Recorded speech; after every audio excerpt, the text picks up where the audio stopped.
ਐਬਸਰਡ ਨਾਟਧਾਰਾ, EPIC ਨਾਟਧਾਰਾ ਜਾਂ ਫਿਰ ਹੰਗਾਮੀ theatre, ਇਹ ਕਿਹਨਾਂ ਦੀ ਦੇਣ ਆ? ਸਤਿ ਸ੍ਰੀ ਅਕਾਲ। LDD TV ਦੇਖ ਰਹੇ ਦੋਸਤੋ, ਇੱਕ ਵਾਰ ਫਿਰ ਤੁਹਾਡਾ ਸਵਾਗਤ ਹੈ। ਮੈਂ ਪ੍ਰੋਫੈਸਰ ਜਸਵੀਰ ਸਿੰਘ ਤੇ ਆਪਾਂ ਨਾਟਕ ਭਾਵ ਡਰਾਮਾ ਇਹਦੇ ਨਾਲ ਸੰਬੰਧਿਤ ਵੱਖ-ਵੱਖ ਲੈਕਚਰਾਂ ਦੇ ਵਿੱਚ ਚਰਚਾ ਕਰ ਰਹੇ ਹਾਂ। ਪੇਪਰ ਕੋਈ ਵੀ ਹੋਵੇ, ਇਹ ਇੱਕ ਇਹੋ ਜਿਹਾ ਭਾਗ ਆ ਜਿਹਦੇ ਬਾਰੇ ਜ਼ਿੰਦਗੀ ਦੇ ਵਿੱਚ ਵੀ ਬਹੁਤ ਸਾਰੇ ਜੱਦੋ-ਜਹਿਦ, ਬਹੁਤ ਸਾਰੇ ਪੱਖ ਜਿਹੜੇ ਨੇ ਉਹ ਨਿਭਾਏ ਜਾਂਦੇ ਨੇ ਤੇ ਪੇਪਰਾਂ ਦੇ ਵਿੱਚ ਵੀ ਇਹਦੇ ਨਾਲ ਸੰਬੰਧਿਤ ਬਹੁਤ ਪ੍ਰਸ਼ਨ ਆਉਂਦੇ ਹੁੰਦੇ ਨੇ। ਅੱਜ ਆਪਾਂ ਸੰਸਕ੍ਰਿਤ ਨਾਟ ਦੇ ਸਿਧਾਂਤ ਤੇ ਯੂਰਪੀ ਨਾਟ ਦੇ ਸਿਧਾਂਤ ਜਿਹੜੇ ਨੇ ਉਹਨਾਂ ਬਾਰੇ ਖੁੱਲ੍ਹ ਕੇ ਚਰਚਾ ਕਰਾਂਗੇ ਤੇ ਨਾਲੋਂ ਨਾਲ ਆਪਾਂ, ਜਿਵੇਂ ਕਿ ਤੁਸੀਂ ਜਾਣਦੇ ਹੀ ਹੋ, ਐਬਸਰਡ ਥੀਏਟਰ ਜਿਹੜਾ ਆ, ਹੰਗਾਮੀ ਥੀਏਟਰ ਆ, ਐਪਿਕ ਥੀਏਟਰ ਆ, ਇਹਦੀ ਸੰਚਾਲਨਾ ਕਿਸ ਨੇ ਕੀਤੀ ਸੀ, ਇਹਨੂੰ ਕੌਣ ਲੈ ਕੇ ਆਇਆ ਸੀ, ਉਹਨਾਂ ਬਾਰੇ ਵੀ ਜਾਣਾਂਗੇ। ਬਹੁਤ ਅਹਿਮ ਇਹ ਲੈਕਚਰ ਹੋਣ ਵਾਲਾ ਆ। ਤੇ ਅਜੀਜ਼ ਪਿਆਰੇ ਵਿਦਿਆਰਥੀਓ, ਆਓ ਸਭ ਤੋਂ ਪਹਿਲਾਂ ਆਪਾਂ ਸੰਸਕ੍ਰਿਤ ਨਾਟਕ ਦੇ ਸਿਧਾਂਤਾਂ ਬਾਰੇ ਗੱਲ ਕਰਦੇ ਹਾਂ। ਸੁਣਦੇ ਜਾਇਓ, ਨੋਟ ਕਰਦੇ ਜਾਇਓ, ਜਿੱਥੇ ਕੁਝ ਸਮਝ ਨਾ ਲੱਗਾ ਤੇ ਤੁਸੀਂ ਕਮੈਂਟ ਕਰਕੇ ਪ੍ਰਸ਼ਨ ਪੁੱਛ ਲਿਓ, ਪਰ ਹਾਂ ਸਮਝਣਾ ਬੜਾ ਧਿਆਨ ਨਾਲ ਆ। ਜਦੋਂ ਆਪਾਂ ਸੰਸਕ੍ਰਿਤਿਕ ਨਾਟਕ ਦੇ ਸਿਧਾਂਤ ਦੀ ਗੱਲ ਕਰਦੇ ਹਾਂ ਤਾਂ ਸਭ ਤੋਂ ਪਹਿਲਾ ਨੁਕਤਾ ਆ ਸੁਖਾਂਤ ਪੱਖ। ਠੀਕ ਹੈ ਜੀ, ਕਿਉਂਕਿ ਸੰਸਕ੍ਰਿਤ ਨਾਟਕ ਦਾ ਅੰਤ ਜਿਹੜਾ ਆ ਉਹ ਸੁੱਖ ਵਾਲਾ ਹੁੰਦਾ ਸੀ, ਜਿਹਦੇ ਵਿੱਚ ਹੀਰੋ ਤੇ ਹੀਰੋਇਨ ਮਿਲ ਜਾਂਦੇ ਸੀ। ਵੱਡੀ ਗੱਲ ਆ ਕਿ ਬੁਨਿਆਦੀ ਤੌਰ ਤੇ ਸੁਖਾਂਤ, ਸੁੱਖ ਵਾਲੇ ਅੰਤ ਵਾਲੇ ਨਾਟਕ ਜਿਹੜੇ ਸੀਗੇ ਉਹ ਸੰਸਕ੍ਰਿਤ ਨਾਟਕ ਹੁੰਦੇ ਸੀਗੇ। ਦੂਜੀ ਗੱਲ, ਇਹਨਾਂ ਦਾ ਸੰਬੰਧ ਜਿਹੜਾ ਸੀਗਾ ਉਹ ਰਾਜ ਘਰਾਣਿਆਂ ਅਤੇ ਉੱਚ ਸ਼੍ਰੇਣੀਆਂ ਦੇ ਲੋਕਾਂ ਨਾਲ ਹੁੰਦਾ ਸੀਗਾ। ਤੀਜੀ ਗੱਲ, ਇਹ ਮਨੋਰੰਜਨ ਅਤੇ ਸਿੱਖਿਆ ਹਿੱਤ ਖੇਡਿਆ ਜਾਣ ਵਾਲਾ ਨਾਟਕ ਮੰਨਿਆ ਜਾਂਦਾ ਸੀ। ਇਹ ਤਿੰਨ ਗੱਲਾਂ ਨੋਟ ਕਰ ਲਵੋ। ਅੱਗੇ ਤੁਰਦੇ ਹਾਂ, ਜਦੋਂ ਆਪਾਂ ਭਾਸ਼ਾ ਪੱਖ ਦੀ ਗੱਲ ਕਰਦੇ ਹਾਂ ਤਾਂ ਇਹਦੇ ਵਿੱਚ ਦੋ ਤਰ੍ਹਾਂ ਦੀ ਜਿਹੜੀ ਬੋਲੀ ਆ ਜਾਂ ਭਾਸ਼ਾ ਆ ਉਹ ਵਰਤੀ ਜਾਂਦੀ ਸੀ। ਸਭ ਤੋਂ ਪਹਿਲਾਂ ਸੰਸਕ੍ਰਿਤ, ਕਿਉਂਕਿ ਸੰਸਕ੍ਰਿਤਿਕ ਨਾਟਕ ਨੇ। ਦੂਜੀ ਹੁੰਦੀ ਸੀ ਪ੍ਰਾਕ੍ਰਿਤਕ, ਜਿਹੜੀਆਂ ਆਮ ਸਧਾਰਨ ਲੋਕਾਂ ਦੀ ਬੋਲੀ ਸੀਗੀ ਉਹ ਵੀ ਵਿੱਚ ਵਰਤੀ ਜਾਂਦੀ ਸੀ। ਕਿਉਂ? ਨੰਬਰ 1, ਰਾਜਾ, ਬ੍ਰਾਹਮਣ, ਸੈਨਾਪਤੀ ਤੇ ਵਿਦਵਾਨ ਸੰਸਕ੍ਰਿਤ ਬੋਲਦੇ ਦਿਖਾਏ ਜਾਂਦੇ ਸੀ ਨਾਟਕ ਵਿੱਚ। ਇਸ ਤਰ੍ਹਾਂ ਹੀ ਅਨਪੜ੍ਹ ਪਾਤਰ ਜਿਹੜੇ ਆ ਉਹ ਅਸ਼ੁੱਧ ਸੰਸਕ੍ਰਿਤ ਬੋਲਦੇ ਦਿਖਾਏ ਜਾਂਦੇ ਸੀ ਇਹਨਾਂ ਵਿੱਚ, ਤੇ ਛੋਟੇ ਦਰਜੇ ਦੇ ਪਾਤਰ ਪ੍ਰਾਕ੍ਰਿਤਕ ਬੋਲੀਆਂ ਭਾਵ ਲੋਕ ਬੋਲੀਆਂ ਬੋਲਦੇ ਦਿਖਾਏ ਜਾਂਦੇ ਸੀ। ਇਸ ਕਰਕੇ ਇਹਨਾਂ ਦੀ ਵਰਤੋਂ ਹੁੰਦੀ ਸੀ। ਇਸ ਤਰ੍ਹਾਂ ਹੀ ਜੇ ਔਰਤ ਹੁੰਦੀ ਸੀਗੀ ਤਾਂ ਔਰਤ ਜਿਹੜੀ ਆ ਉਹ ਸੌਰ, ਸੈਨੀ, ਪ੍ਰਾਕ੍ਰਿਤਕ ਭਾਸ਼ਾਵਾਂ ਬੋਲਦੀਆਂ ਸੀਗੀਆਂ, ਤੇ ਵਿਦੂਸ਼ਕ ਜਾਂ ਮਸਖਰੇ ਤੇ ਹੋਰ ਲੋਕ ਜਿਹੜੇ ਆ ਉਹ ਮਾਗਧੀ, ਮਹਾਰਾਸ਼ਟਰੀ ਅਤੇ ਪੈਸਾਂਚੀ ਪ੍ਰਾਕ੍ਰਿਤਕ ਬੋਲੀਆਂ ਬੋਲਦੇ ਇਹਨਾਂ ਨਾਟਕਾਂ ਦੇ ਵਿੱਚ ਦਿਖਾਏ ਜਾਂਦੇ ਸੀ ਅਕਸਰ। ਠੀਕ ਹੈ ਜੀ। ਤੇ ਇਸੇ ਤਰ੍ਹਾਂ ਹੀ ਸੰਸਕ੍ਰਿਤ ਨਾਟਕਾਂ ਵਿੱਚ ਆਮ ਬੋਲਚਾਲ ਅਤੇ ਕਾਵਮਈ ਦੋਹਾਂ ਤਰ੍ਹਾਂ ਦੀ ਭਾਸ਼ਾ ਦਾ ਪ੍ਰਯੋਗ ਹੁੰਦਾ ਸੀਗਾ। ਇਹ ਚੀਜ਼ ਬੜੀ ਅਹਿਮ ਆ। ਠੀਕ ਹੈ ਜੀ। ਤੇ ਅਗਲਾ ਨੁਕਤਾ ਇਹ ਆ ਕਿ ਸੰਗੀਤ ਪੱਖ, ਕਿਉਂਕਿ ਸਿਧਾਂਤਕ ਪੱਖ ਦੇ ਵਿੱਚ ਸੰਗੀਤ ਜਿਹੜਾ ਸੰਸਕ੍ਰਿਤ ਨਾਟਕ ਵਾ ਇਹਦੇ ਵਿੱਚ ਆਪਣੀ ਵਿਸ਼ੇਸ਼ ਭੂਮਿਕਾ ਰੱਖਦਾ ਸੀ। ਸੰਗੀਤ ਦੀ ਪੇਸ਼ਕਾਰੀ ਸੰਸਕ੍ਰਿਤ ਨਾਟਕ ਦੇ ਵਿੱਚ ਹਰ ਨਾਟਕ ਦੇ ਵਿੱਚ ਇੱਕ ਜ਼ਰੂਰੀ ਹਿੱਸਾ ਮੰਨਿਆ ਜਾਂਦਾ ਸੀਗਾ। ਜੇ ਆਪਾਂ ਵਸਤੂ ਪੱਖ ਦੀ ਗੱਲ ਕਰੀਏ ਤਾਂ ਤੁਸੀਂ ਵਸਤੂ ਜਾਂ ਕਹਿ ਲਓ ਗੋਂਦ ਜਾਂ ਪਲਾਟ ਕਹਿ ਲਓ ਜਾਂ ਕਥਾਨਕ ਕਹਿ ਲਓ, ਇਹਦੇ ਤਿੰਨ ਭਾਗ ਜਾਂ ਤਿੰਨ ਪਹਿਲੂ ਮੰਨੇ ਜਾਂਦੇ ਸੀਗੇ, ਜਿਨ੍ਹਾਂ ਦੀ ਗੱਲ ਆਪਾਂ ਪਿਛਲੇ ਲੈਕਚਰ ਦੇ ਵਿੱਚ ਵਿਸਥਾਰ ਨਾਲ ਕਰ ਚੁੱਕੇ ਹਾਂ। ਨਾਮ ਤੁਸੀਂ ਨੋਟ ਕਰ ਲਵੋ, ਜਿਵੇਂ ਪ੍ਰਖਿਆਤ, ਉਤਪਾਦਿਆ ਅਤੇ ਮਿਸ਼ਰਤ ਧਾਤੂ, ਜਿਹਨੂੰ ਆਪਾਂ ਚੰਪੂ ਕਹਿੰਦੇ ਆ। ਇਹਦੇ ਤਿੰਨ ਪੱਖ ਜਾਂ ਪਹਿਲੂ ਮੰਨੇ ਜਾਂਦੇ ਸੀ ਸੰਸਕ੍ਰਿਤ ਨਾਟਕ ਦੇ। ਠੀਕ ਹੈ ਜੀ। ਗੋਂਦ ਦੇ ਜਾਂ ਪਲਾਟ ਦੇ ਚਰਚਾ ਆਪਾਂ ਪਿਛਲੇ ਲੈਕਚਰ ਵਿੱਚ ਕਰ ਚੁੱਕੇ ਹਾਂ, ਤੀਜੇ ਭਾਗ ਵਿੱਚ। ਤੁਸੀਂ ਉਹਨੂੰ ਦੁਬਾਰਾ ਸੁਣ ਸਕਦੇ ਹੋ ਜੇ ਤੁਹਾਡੇ ਜ਼ਿਹਨ ਦੇ ਵਿੱਚ ਨਹੀਂ ਆ ਰਿਹਾ, ਜਾਂ ਫਿਰ ਜੇ ਤੁਸੀਂ ਨਵੇਂ ਹੋ ਤਾਂ। ਤੇ ਅਜੀਜ਼ ਪਿਆਰੇ ਵਿਦਿਆਰਥੀਓ, ਅਗਲੀ ਗੱਲ ਆ ਕਿ ਸੰਸਕ੍ਰਿਤ ਨਾਟ ਸ਼ਾਸਤਰੀ ਸੰਰਚਨਾ ਪੱਖ ਤੇ ਵਸਤੂ ਪੱਖ ਨੂੰ ਇੱਕ ਸਮਾਨ ਸਮਝਦੇ ਸੀਗੇ। ਇਸ ਲਈ ਨਾਟਕ ਦੇ ਕਥਾਨਕ ਵਿੱਚ ਟੱਕਰ ਦੇ ਪੈਦਾ ਹੋਣ ਨੂੰ ਜ਼ਰੂਰੀ ਤੱਤ ਨਹੀਂ ਮੰਨਦੇ ਸੀਗੇ। ਠੀਕ ਹੈ ਜੀ। ਇਹ ਸੰਸਕ੍ਰਿਤਿਕ ਜਿਹੜੇ ਸ਼ਾਸਤਰੀ ਨੇ ਜਾਂ ਨਾਟ ਸ਼ਾਸਤਰੀ ਹੋਏ ਨੇ ਉਹਨਾਂ ਦੀ ਧਾਰਨਾ ਸੀਗੀ। ਅੱਗੇ ਤੁਰਦਿਆਂ, ਸੰਸਕ੍ਰਿਤ ਨਾਟਕ ਦੇ ਵਿੱਚ ਝਾਕੀ ਜਾਂ ਦ੍ਰਿਸ਼ ਪੱਖ ਜਿਹੜਾ ਆ ਉਹ ਵਿਸ਼ੇਸ਼ ਭੂਮਿਕਾ ਰੱਖਦਾ ਸੀ। ਰੰਗਮੰਚ ਜਿਹਨੂੰ ਆਪਾਂ ਕਹਿੰਦੇ ਆ, ਰੰਗਮੰਚ ਇੱਕ ਪਲ ਵੀ ਖਾਲੀ ਨਹੀਂ ਛੱਡਿਆ ਜਾਂਦਾ ਸੀਗਾ। ਖਾਲੀ ਹੋਣ ਦੀ ਸੂਰਤ ਵਿੱਚ ਸੂਤਰਧਾਰ ਜਾਂ ਨਟ ਜਾਂ ਨਟੀ ਮੰਚ ਤੇ ਹਾਜ਼ਰ ਹੋ ਕੇ ਹਾਸ ਰਸੀ ਸ਼ਬਦਾਂ, ਵਾਕਾਂ ਜਾਂ ਘਟਨਾਵਾਂ ਦੁਆਰਾ ਦਰਸ਼ਕਾਂ ਦਾ ਮਨ ਪਰਚਾਵਾ ਕਰਦੇ ਸਨ। ਠੀਕ ਹੈ ਜੀ। ਦ੍ਰਿਸ਼ ਪਰਿਵਰਤਨ ਦਾ ਕਾਰਜ ਵੀ ਵਰਣਨ ਵਿਧੀ ਤੋਂ ਹੀ ਲਿਆ ਜਾਂਦਾ ਸੀ। Very important. ਹੁਣ ਸੰਸਕ੍ਰਿਤ ਨਾਟਕ ਦੇ ਵਿੱਚ ਜੋ ਦ੍ਰਿਸ਼ ਪਰਿਵਰਤਨ ਦਾ ਕਾਰਜ ਸੀਗਾ ਉਹ ਵਰਣਨ ਬੋਲ ਕੇ ਵਰਣਨ ਕਰਕੇ ਜਿਹੜਾ ਆ ਉਹ ਕੀਤਾ ਜਾਂਦਾ ਸੀਗਾ। ਇਹ ਵਿਧੀ ਜਿਹੜੀ ਵਰਤੀ ਜਾਂਦੀ ਸੀ। ਜੇ ਆਪਾਂ ਇਸ ਸੰਸਕ੍ਰਿਤ ਨਾਟਕ ਦਾ ਅਗਲਾ ਪੱਖ ਵੇਖੀਏ ਤਾਂ ਅੰਕ ਜਾਂ ਐਕਟ ਵੰਡ ਵਾ। ਹੁਣ ਇੱਥੇ ਵੇਖਦੇ ਹਾਂ ਕਿ ਜਿਹੜੇ ਸੰਸਕ੍ਰਿਤ ਨਾਟਕ ਵਾ ਉਹਦੇ ਵਿੱਚ ਘੱਟੋ ਘੱਟ 5 ਅੰਕ ਜਿਹਨੂੰ ਆਪਾਂ ਛੋਟਾ ਨਾਟਕ ਕਹਿ ਦਿੰਦੇ ਆ, ਤੇ ਵੱਧ ਤੋਂ ਵੱਧ 10 ਅੰਕ ਦੇ ਵਾਲਾ ਨਾਟਕ ਹੋ ਸਕਦਾ ਸੀ। 10 ਅੰਕ ਵਾਲੇ ਨਾਟਕ ਨੂੰ ਵੱਡਾ ਨਾਟਕ ਜਾਂ ਸੰਪੂਰਨ ਨਾਟਕ ਮੰਨਿਆ ਜਾਂਦਾ ਸੀ। Very important. ਇਸੇ ਤਰ੍ਹਾਂ ਹੀ ਸੰਸਕ੍ਰਿਤ ਨਾਟਕ ਦਾ ਇੱਕ ਮੁੱਖ ਭਾਗ ਸੀ ਨੰਦੀ ਪਾਠ। ਨੰਨੇ ਟਿੱਪੀ ਦੱਦੇ ਵਿਹਾਰੀ। ਨੰਦੀ ਪਾਠ। ਨੰਦੀ ਪਾਠ ਨਾਟਕ ਦੀ ਭੂਮਿਕਾ ਤੋਂ ਆਰੰਭ ਹੁੰਦਾ ਸੀ। ਨੰਬਰ 2, ਨੰਦੀ ਪਾਠ ਦਾ ਹੀ ਇੱਕ ਭਾਗ ਪ੍ਰਾਰਥਨਾ ਅਤੇ ਆਸ਼ੀਰਵਾਦ ਵੀ ਹੁੰਦਾ ਸੀ, ਜਿਹੜਾ ਆਮ ਤੌਰ ਤੇ ਨਾਟਕ ਖਤਮ ਹੋਣ ਉਪਰੰਤ ਨਿਭਾਇਆ ਜਾਂਦਾ ਸੀਗਾ। ਨੰਬਰ 3, ਸਿਧਾਂਤਕ ਸ਼ਬਦਾਵਲੀ ਵਿੱਚ ਨੰਦੀ ਪਾਠ ਉਸ ਭੂਮਿਕਾ ਨੂੰ ਆਖਦੇ ਸਨ ਜਿਸ ਤੋਂ ਨਾਟਕ ਬਾਰੇ ਜਾਣਕਾਰੀ ਦਿੱਤੀ ਜਾਂਦੀ ਸੀ। ਭਾਵ ਭੂਮਿਕਾ ਦਾ ਦੂਜਾ ਨਾਂ ਨੰਦੀ ਪਾਠ ਹੁੰਦਾ ਸੀ।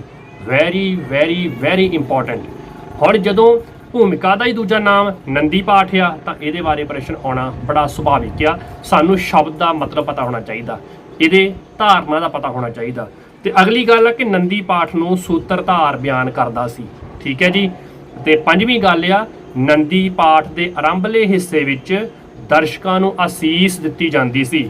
ਤੇ ਛੇਵੀਂ ਗੱਲ, ਅਸੀਸ ਤੋਂ ਮਗਰੋਂ ਲੇਖਕ ਬਾਰੇ ਜਾਣਕਾਰੀ ਦਿੱਤੀ ਜਾਂਦੀ ਸੀ। ਸੱਤਵੀਂ ਗੱਲ, ਫਿਰ ਦਰਸ਼ਕਾਂ ਦਾ ਧੰਨਵਾਦ ਕੀਤਾ ਜਾਂਦਾ ਸੀ।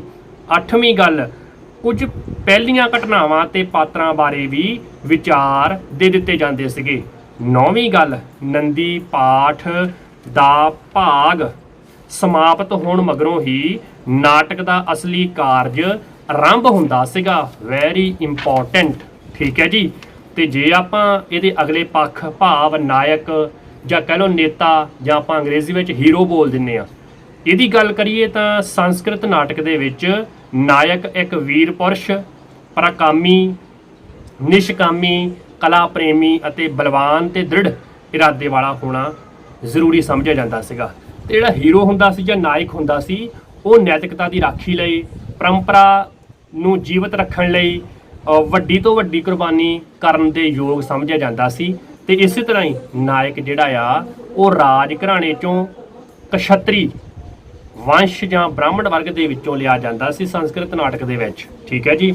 ਤੇ ਧਾਰਮਿਕ ਸ਼ਾਸਤਰਾਂ ਅਨੁਸਾਰੀ ਜਿਹੜਾ ਨਾਇਕ ਉਹ ਹੋਣਾ ਚਾਹੀਦਾ ਸੀ, ਕਿਉਂਕਿ ਨਾਟਕ ਦਾ ਨਾਇਕ ਨਿਰਮਾਣ, ਜਿਹਨੂੰ ਆਪਾਂ ਨਿਮਾਣਤਾ ਕਹਿੰਦੇ ਆ, ਮਿੱਠ ਬੋਲੜਾ, ਤਿਆਗੀ, ਸਮਝਦਾਰ, ਹੁਸ਼ਿਆਰ, ਪਵਿੱਤਰ ਆਚਰਣ ਵਾਲਾ ਤੇ ਗੱਲਬਾਤ ਵਿੱਚ ਸਿਆਣਾ, ਬਹਾਦਰ, ਦਿਆਲੂ, ਨਿਰਹੰਕਾਰ, ਮਤਲਬ ਉਹਨੂੰ ਹੰਕਾਰ ਨਹੀਂ ਹੋਣਾ ਚਾਹੀਦਾ ਕਿਸੇ ਚੀਜ਼ ਦੇ ਉੱਤੇ, ਬਲਵਾਨ, ਤੀਬਰ ਬੁੱਧੀ ਵਾਲਾ, ਧੀਰਜਵਾਨ ਮਤਲਬ ਹੌਸਲੇ ਵਾਲਾ, ਕਲਾ ਦਾ ਪਾਰਖੂ ਅਤੇ ਗਿਆਨਵਾਨ ਹੋਣਾ ਜ਼ਰੂਰੀ ਮੰਨਿਆ ਜਾਂਦਾ ਸੀਗਾ। Very important. ਇਹ ਉਹਦੇ ਕੁਝ ਪੱਖ ਸੀ ਨਾਇਕ ਦੇ ਜੋ ਉਹਦੇ ਵਿੱਚ ਹੋਣੇ ਜ਼ਰੂਰੀ ਸੀਗੇ। ਅਗਲੇ ਪੱਖ ਤੇ ਤੁਰਦੇ ਹਾਂ। ਸੰਸਕ੍ਰਿਤ ਨਾਟਕ 'ਚ ਵਾਰਤਾਲਾਪ, ਅਭਿਨੈ ਜਿਹਨੂੰ ਆਪਾਂ ਐਕਟਿੰਗ ਕਹਿੰਦੇ ਆ, ਰਸ ਅਤੇ ਵਰਜਿਤ ਦ੍ਰਿਸ਼ਾਂ ਦਾ ਵੀ ਵਿਸ਼ੇਸ਼ ਸਥਾਨ ਸੀਗਾ। ਇਹਨਾਂ ਦੀ ਵੀ ਵਿਸ਼ੇਸ਼ ਭੂਮਿਕਾ ਸੀ ਜਿਨ੍ਹਾਂ ਬਾਰੇ ਆਪਾਂ ਪਿਛਲੇ ਲੈਕਚਰ ਦੇ ਵਿੱਚ ਚੰਗੀ ਤਰ੍ਹਾਂ ਗੱਲ ਕਰਕੇ ਆਏ ਆ। ਹੁਣ ਇਹਦੇ ਵਿੱਚ ਵਰਜਿਤ ਦ੍ਰਿਸ਼ਾਂ ਦੀ ਜਿਹੜੀ ਗੱਲ ਆ ਉਹਨੂੰ ਜ਼ਰੂਰ ਧਿਆਨ ਦਿਓ। ਪਿਛਲੇ ਲੈਕਚਰ ਦੇ ਵਿੱਚ ਮੈਂ ਤੁਹਾਨੂੰ ਸਮਝਾਈ ਸੀ।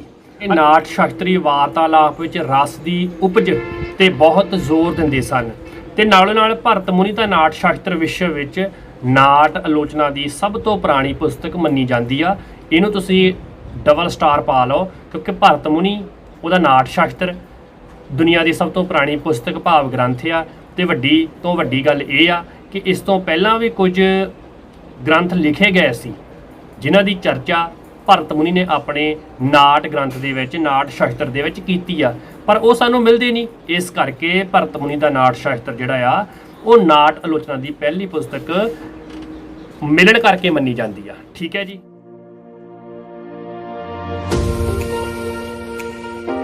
ਯੂਨਾਨੀ ਨਾਟ ਸਿਧਾਂਤ, ਇਹਦੇ ਨਾਲ ਨਾਲ ਸ਼ੇਕਸਪੀਅਰ, ਨਾਟ ਸਿਧਾਂਤ ਦੀ ਗੱਲ ਵੀ ਆਪਾਂ ਇੱਥੇ ਕਰਨੀ ਆ, ਬਹੁਤ ਇੰਪੋਰਟੈਂਟ ਆ।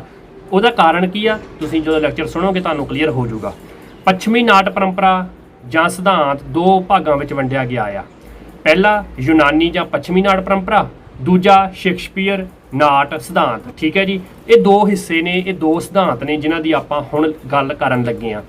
ਅਸਲ ਵਿੱਚ ਸ਼ੇਕਸਪੀਅਰ ਸਿਧਾਂਤ ਯੂਨਾਨੀ ਨਾਟ ਸਿਧਾਂਤ ਦੀ ਨਵੀਨ ਵਿਆਖਿਆ ਹੀ ਹੈ। Very important. ਹੁਣ ਤੁਸੀਂ ਸਮਝ ਕੇ ਹੋਵੋਗੇ ਕਿ ਇਹ ਦੋ ਭਾਗ ਕਿਉਂ ਆ, ਇੱਕ ਪੁਰਾਤਨ ਵਾ, ਦੂਜਾ ਨਵੀਨ ਆ, ਨਵਾਂ ਆ। ਇਹ ਪਿਆਰੇ ਵਿਦਿਆਰਥੀਓ, ਪਹਿਲਾਂ ਆਪਾਂ ਯੂਨਾਨੀ ਨਾਟ ਸਿਧਾਂਤ ਦੀ ਗੱਲ ਕਰਦੇ ਹਾਂ, ਸ਼ੇਕਸਪੀਅਰ ਦੇ ਨਾਟ ਸਿਧਾਂਤ ਨੂੰ ਆਪਾਂ ਬਾਅਦ ਵਿੱਚ ਘੋਖਦੇ ਹਾਂ। ਸਭ ਤੋਂ ਪਹਿਲਾਂ ਜਦੋਂ ਯੂਨਾਨੀ ਨਾਟ ਸਿਧਾਂਤ ਦੀ ਗੱਲ ਆਉਂਦੀ ਆ ਤਾਂ ਨਾਟਕ ਤੇ ਰੰਗਮੰਚ ਨੂੰ ਯੂਨਾਨੀ ਕੌਮ ਵਿੱਚ ਵਿਦਿਆ ਦਾ ਮਾਧਿਅਮ ਮੰਨਿਆ ਜਾਂਦਾ ਸੀ, ਇਸ ਕਰਕੇ ਇਹਦੀ ਅਹਿਮੀਅਤ ਸਾਰੇ ਸਮਝਦੇ ਸੀਗੇ। ਦੂਜੀ ਗੱਲ ਕਿ ਯੂਨਾਨੀ ਨਾਟਕ ਦੁਖਾਂਤ ਦੇ ਸੰਕਲਪ ਦੀ ਧਾਰਨਾ ਨੂੰ ਮੰਨਦਾ ਸੀਗਾ। ਜਿਵੇਂ ਸੰਸਕ੍ਰਿਤ ਨਾਟਕ ਜਿਹੜਾ ਆ ਉਹ ਸੁਖਾਂਤ ਹੁੰਦਾ ਸੀਗਾ, ਉਹਦੇ ਉਲਟ ਯੂਨਾਨੀ ਨਾਟਕ ਦੁਖਾਂਤ ਜਿਹੜੀ ਧਾਰਨਾ ਆ, ਦੁਖਾਂਤ ਦੀ ਧਾਰਨਾ ਨੂੰ ਰਿਪਰੈਜ਼ੈਂਟ ਕਰਦਾ ਸੀਗਾ। ਠੀਕ ਹੈ ਜੀ, ਟ੍ਰੈਜਡੀ ਵਾਪਰਦੀ ਸੀਗੀ ਨਾਟਕ ਦੇ ਆਖਰ ਦੇ ਉੱਤੇ। ਅਗਲੀ ਗੱਲ ਕਿ ਯੂਨਾਨੀ ਨਾਟਕ ਲੋਕਾਂ ਦਾ ਨਾਟਕ ਸੀ, ਵੈਰੀ ਇੰਪੋਰਟੈਂਟ। ਠੀਕ ਹੈ ਜੀ, ਤੇ ਕਿਉਂਕਿ ਜਿਹੜਾ ਸੰਸਕ੍ਰਿਤ ਨਾਟਕ ਸੀਗਾ ਇਹ ਰਾਜ ਮਹੱਲਾਂ ਦੇ ਵਿੱਚ ਰਹਿਣ ਵਾਲੇ ਰਾਜਿਆਂ ਮਹਾਰਾਜਿਆਂ ਉਹਨਾਂ ਦੇ ਨਾਲ ਸੰਬੰਧਿਤ ਸੀਗਾ, ਪਰ ਜਿਹੜਾ ਯੂਨਾਨੀ ਨਾਟਕ ਸੀ ਨਾ ਇਹ ਲੋਕਾਂ ਦਾ ਨਾਟਕ ਸੀਗਾ, ਇਸ ਕਰਕੇ ਬਹੁਤ ਇੰਪੋਰਟੈਂਟ ਆ। ਯੂਨਾਨੀ ਨਾਟਕ ਵਿੱਚ ਕੁਦਰਤ ਤੇ ਦੇਵੀ ਦੇਵਤਿਆਂ ਨੂੰ ਜ਼ਾਲਮ ਰੂਪ ਵਿੱਚ ਮਨੁੱਖ ਨੂੰ ਸਜ਼ਾ ਦਿੰਦੇ ਦਿਖਾਇਆ ਜਾਂਦਾ ਸੀਗਾ, ਇਹ ਵੀ ਇੰਪੋਰਟੈਂਟ ਪੁਆਇੰਟ ਆ। ਇਸੇ ਤਰ੍ਹਾਂ ਹੀ ਨਾਟਕ ਸਿਧਾਂਤ ਦੀ ਦ੍ਰਿਸ਼ਟੀ ਤੋਂ ਕੋਰਸ ਵੈਰੀ ਇੰਪੋਰਟੈਂਟ। ਹੁਣ ਸਪੈਲਿੰਗ ਅੰਗਰੇਜ਼ੀ ਵਿੱਚ ਤੁਸੀਂ ਨੋਟ ਕਰ ਲਓ, ਜੇ ਲਿਖੇ ਆ ਜਾਣ ਤਾਂ CHORUS ਕੋਰਸ, ਬੋਲਣਾ ਇਹਨੂੰ ਕੋਰਸ ਹੀ ਆਪਾਂ। ਨਾਟਕ ਸਿਧਾਂਤ ਦੀ ਦ੍ਰਿਸ਼ਟੀ ਤੋਂ ਕੋਰਸ ਭਾਵ ਯੂਨਾਨੀ ਨਾਟਕ ਦੁਖਾਂਤ ਦਾ ਮੂਲ ਸੋਮਾ ਕੋਰਸ ਜਾਂ ਨਾਟ ਮੰਡਲੀ ਸੀ।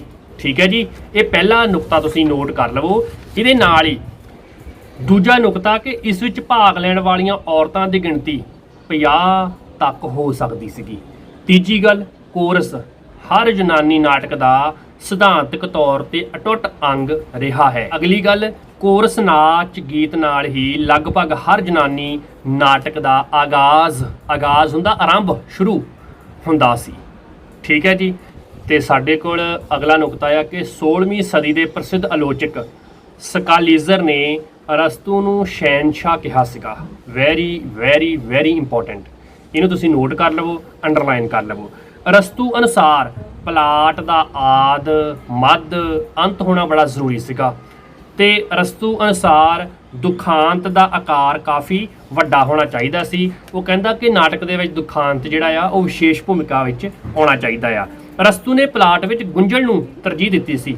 ਗੁੰਝਲ ਗੱਗੇ ਔਂਕੜ ਉੱਤੇ ਟਿੱਪੀ ਝੱਜਾ ਲੱਲੇ ਕੰਨਾ ਉੱਤੇ ਬਿੰਦੀ ਗੁੰਝਲਾਂ। ਹੁਣ ਉਹ ਕਹਿੰਦਾ ਕਿ ਪਹਿਲਾਂ ਗੁੰਝਲਾਂ ਲੈ ਕੇ ਆਓ ਫਿਰ ਉਹਨੂੰ ਸੁਲਝਾਓ। ਇਹ ਅਰਸਤੂ ਦੀ ਧਾਰਨਾ ਸੀ ਨਾਟਕ ਬਾਰੇ।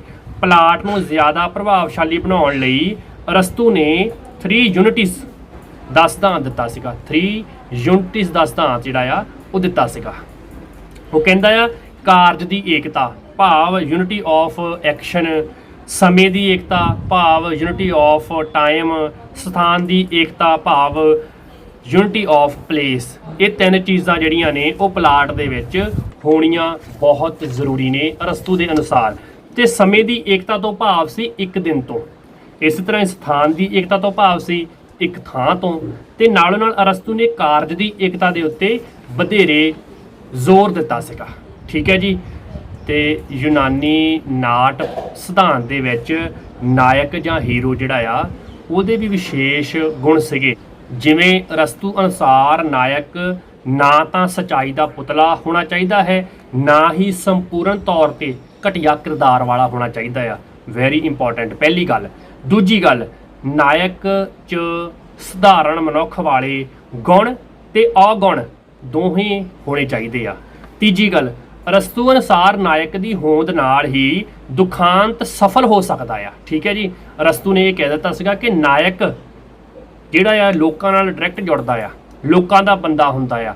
ਇਸ ਕਰਕੇ ਉਹਦੀ ਹੋਂਦ ਜਿਹੜੀ ਆ ਉਹ ਦੁਖਾਂਤ ਨੂੰ ਸਫਲ ਕਰ ਸਕਦੀ ਆ, ਨਾਟਕ ਦੀ ਸਫਲਤਾ ਵਿੱਚ ਵਿਸ਼ੇਸ਼ ਭੂਮਿਕਾ ਨਿਭਾ ਸਕਦੀ ਆ। ਅਰਸਤੂ ਕਹਿੰਦਾ ਕਿ ਨਾਇਕ ਜਿਹੜਾ ਆ ਉਹ ਸਿਖਰ ਤੋਂ ਪਹਿਲਾਂ ਬਹੁਤ ਉੱਚੀ ਮੰਜ਼ਿਲ ਪ੍ਰਾਪਤ ਕਰ ਲਵੇ, ਫਿਰ ਹੇਠਾਂ ਡਿੱਗ ਪਵੇ ਅਤੇ ਇਸ ਗਿਰਾਵਟ ਦਾ ਕਾਰਨ ਉਸ ਦੀ ਕੋਈ ਆਪਣੀ ਚੇਤਨ ਜਾਂ ਅਚੇਤਨ ਭੁੱਲ ਹੋਵੇ, ਜਿਸ ਕਾਰਨ ਹੋਣੀ ਉਸ ਨੂੰ ਸਜ਼ਾ ਦੇਵੇ।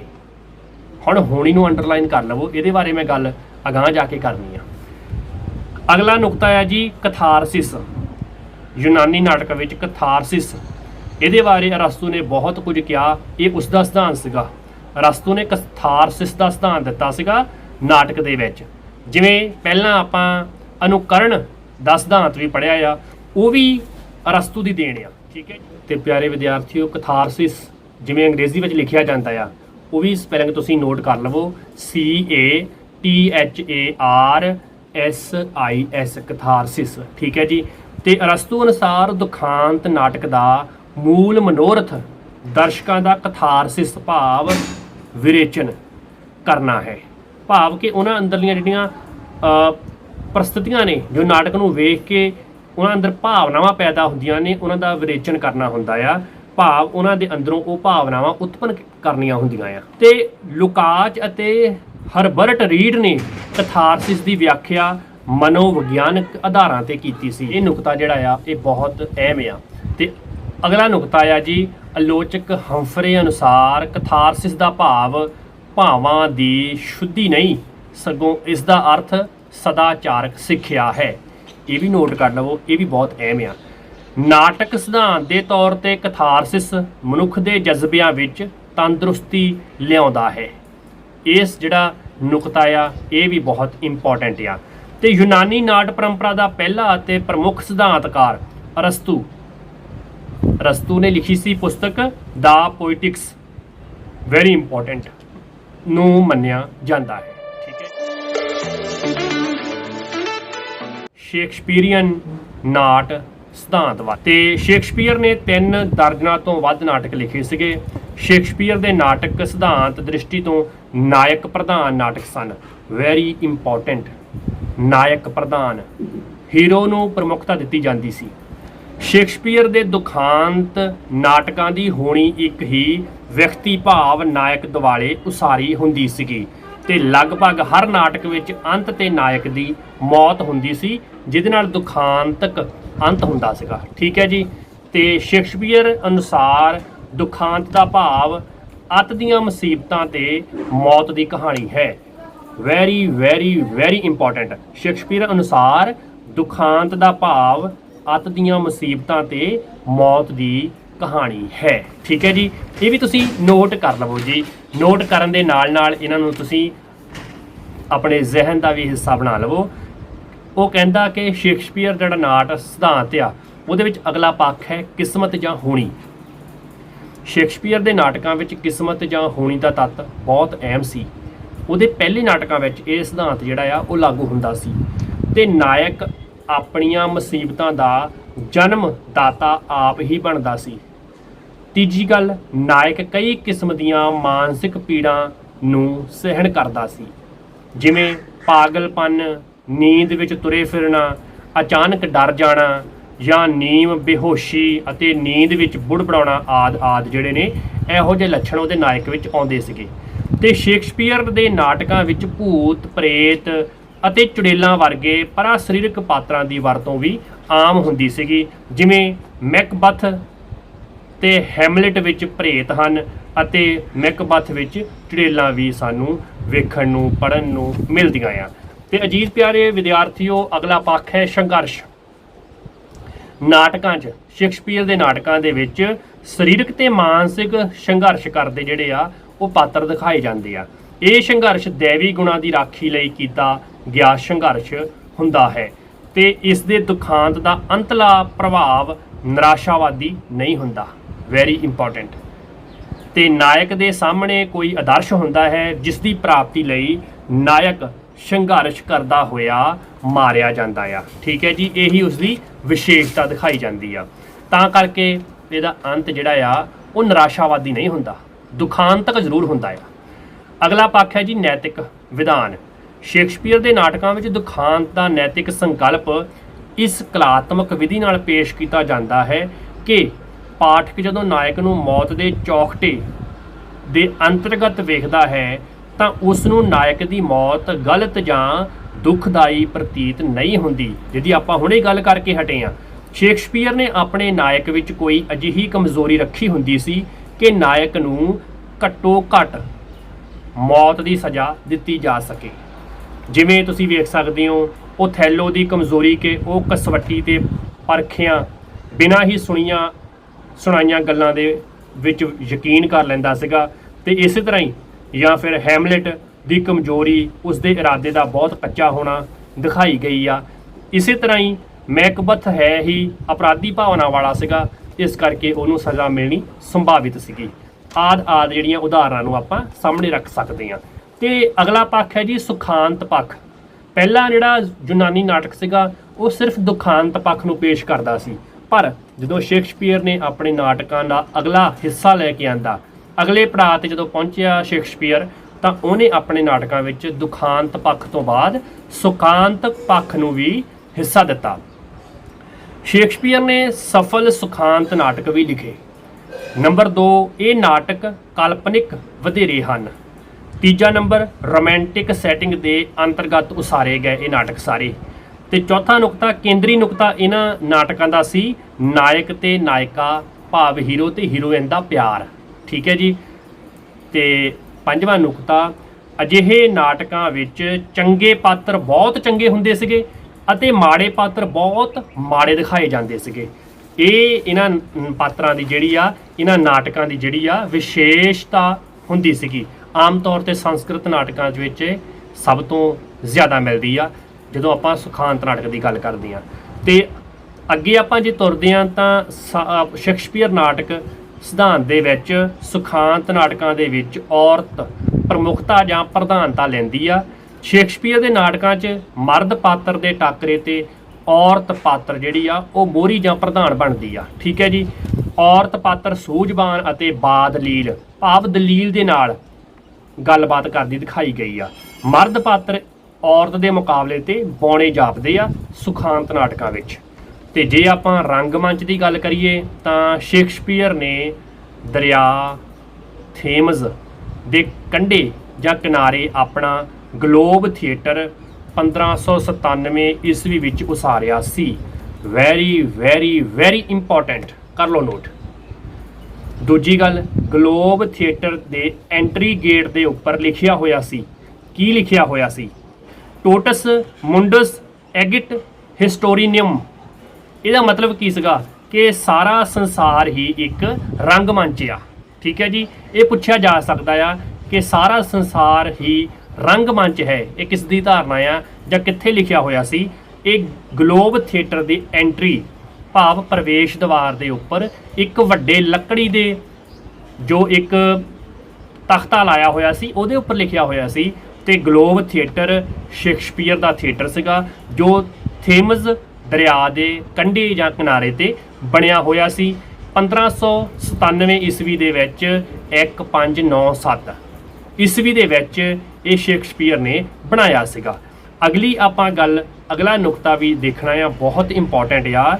ਸ਼ੇਕਸਪੀਅਰ ਦੀ ਸਟੇਜ ਸੈਟਿੰਗ ਨੂੰ ਸਵੈਲ ਥੀਏਟਰ ਦਾ ਨਾਂ ਦਿੱਤਾ ਜਾਂਦਾ ਸੀ। ਠੀਕ ਹੈ ਜੀ। ਸਵੈਲ ਥੀਏਟਰ ਦਾ ਨਾਮ ਦਿੱਤਾ ਜਾਂਦਾ ਸੀਗਾ ਸ਼ੇਕਸਪੀਅਰ ਦੀ ਸਟੇਜ ਸੈਟਿੰਗ ਨੂੰ। Very very very important. ਅੱਗੇ ਤੁਰਦੇ ਹਾਂ ਜੀ। ਪੱਛਮੀ ਨਾਟਕ ਸ਼ੇਕਸਪੀਅਰ ਨਾਲ ਆਪਣੇ ਦੂਜੇ ਦੌਰ ਵਿੱਚ ਪ੍ਰਵੇਸ਼ ਕਰਦਾ ਆ। ਜਦੋਂ ਹੁਣ ਤੁਹਾਨੂੰ ਮੈਂ ਕਿਹਾ ਸੀ ਨਾ, ਹੋਣੀ ਵਾਲਾ ਨੁਕਤਾ ਯਾਦ ਰੱਖਿਓ, ਕਰਿਓ ਨੋਟ।